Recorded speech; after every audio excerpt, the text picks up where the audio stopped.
नमस्ते। देखो, आज हम लोग एक ऐसी सामाजिक चर्चा करने वाले हैं जो थोड़ी उलझी हुई जरूर लग सकती है, पर समझना बहुत जरूरी है। बात होगी जाति, अपराधबोध और मनोविज्ञान के एक खास प्रारूप की। एक दोस्त की तरह इस जटिल मुद्दे को आज बिल्कुल आसान शब्दों में एक विद्यार्थी के नजरिए से समझने की कोशिश करते हैं। हाल ही में अभिनेता पीयूष मिश्रा और जेएसआई दीपक जैसे लोगों के कुछ विचार सामने आए थे। उनका मानना है कि आजकल ब्राह्मण समाज एक तरह के अपराध बोध में जी रहा है। अब समाज को समझने वाले एक विद्यार्थी के रूप में हमें पूछना चाहिए कि क्या सच में ऐसा है। हमारे स्रोत इस मुद्दे को बिल्कुल एक नए मनोवैज्ञानिक नजरिए से देखते हैं। इस पूरी बहस को निष्पक्ष रूप से समझने के लिए स्रोत हमें डार्वो नाम के एक मनोवैज्ञानिक प्रारूप के बारे में बताते हैं। ये डार्वो आखिर है क्या? असल में जब भी किसी ताकतवर वर्ग से सवाल पूछे जाते हैं या उन्हें जवाबदेह ठहराया जाता है, तो उनकी प्रतिक्रिया कैसी होती है, बस यही समझाता है यह सिद्धांत। मनोवैज्ञानिक जेनिफर द्वारा बताए गए इस डार्वो प्रारूप के 3 मुख्य हिस्से होते हैं। पहला, इनकार करना, दूसरा, आक्रमण करना और तीसरा, पीड़ित और अपराधी की भूमिका को उलट देना। चलो एक एक करके इन्हें जमीनी उदाहरणों के साथ थोड़ा गहराई से समझते हैं। तो पहला कदम है इनकार करना।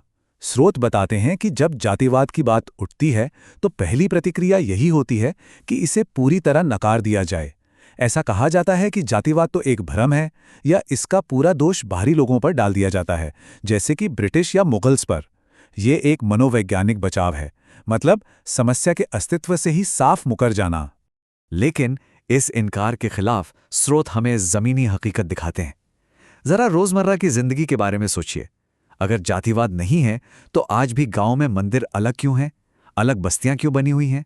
नदियों पर नहाने के घाट या गुरुद्वारे अलग क्यों होते हैं? और तो और, किसी खास वर्ग को घोड़ी पर चढ़ने या मूंछ रखने से क्यों रोका जाता है?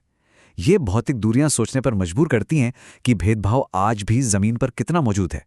खैर, जब इनकार काम नहीं आता, तब आता है दूसरा कदम, आक्रमण। ध्यान भटकाने के लिए सीधा उन्हीं पर हमला बोल दिया जाता है जो अपने हक मांग रहे हैं।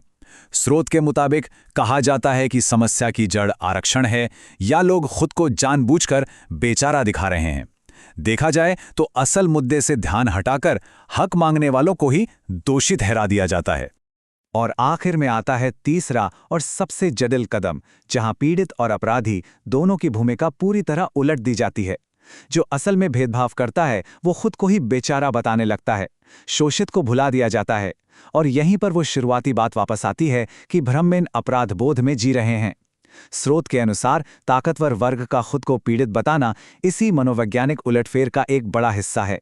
तो फिर सवाल उठता है कि वास्तविक अपराध बोध यानी सच्चा पछतावा कैसा होता है? स्रोत इसका एक अलग नजरिया पेश करते हैं।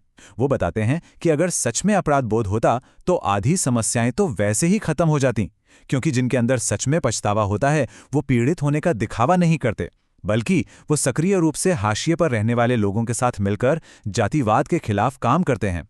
असली पछतावा हमेशा कर्म में दिखता है। इस पूरे विश्लेषण को देखने के बाद एक बड़ा सवाल सामने आता है। क्या अपनी गलतियों को सच में अपनाना और एक सच्चा अपराध बोध महसूस करना किसी भी सामाजिक सुधार का सबसे पहला और जरूरी कदम नहीं होना चाहिए?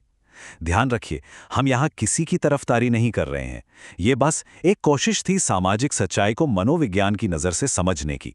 उम्मीद है इन तथ्यों से इस जटिल मुद्दे पर कुछ स्पष्टता जरूर आई होगी। मिलते हैं अगले विश्लेषण में एक नए विषय के साथ।